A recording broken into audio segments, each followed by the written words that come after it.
اس عید پر صرف جانور ہی قربان نہ کریں، اپنی ضد، انا، حسد اور بدگمانی کو بھی قربان کیجیے۔ دل صاف کریں تاکہ قربانیاں قبول ہو جائیں۔ فرمان مصطفیٰ صلی اللہ علیہ وسلم، جو قربانی کرنے کی وسعت پائے پھر بھی قربانی نہ کرے تو وہ ہماری عیدگاہ کی طرف نہ آئے۔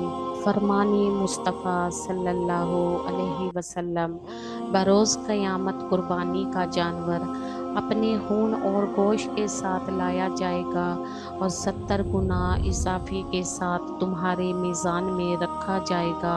اصل قربانی تو باپ اور بیٹے کی گفتگو تھی، دمبا کی قربانی تو اس کا فدیہ تھا۔ ہمیں دمبا یاد رہا، گفتگو یاد نہ رہی۔ قربانی آ رہی ہے، آؤ قربان کریں وہ لہجے جن میں تلخیاں جنم لیتی ہیں۔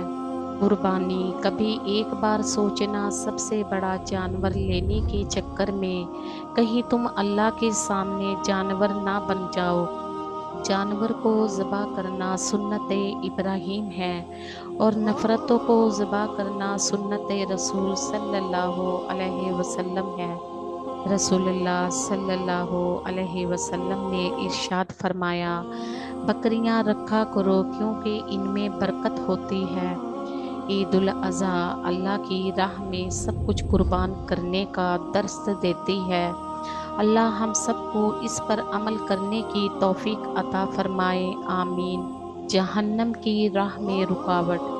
حضرت حسن بن علی رضی اللہ عنہما روایت کرتے ہیں کہ نبی کریم صلی اللہ علیہ وسلم نے فرمایا کہ جس شخص نے اجر و ثواب کی نیت سے اور خوش دلی کے ساتھ قربانی کی، وہ قربانی اس کے لیے آگ سے رکاوٹ ہو جائے گی۔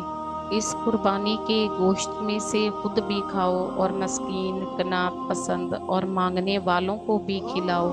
اس طرح جانور کو ہم نے تمہارے لیے مسخر کر دیا ہے تاکہ تم شکر ادا کرتے رہو۔ سورۃ الحج۔ بہترین قربانی۔ فرمان مصطفیٰ صلی اللہ علیہ وسلم، بہترین قربانی سینگوں والے مینڈے کی ہے۔ سفید رنگ کا دمبا مٹیالے اور سیاہ دمبے سے افضل ہے۔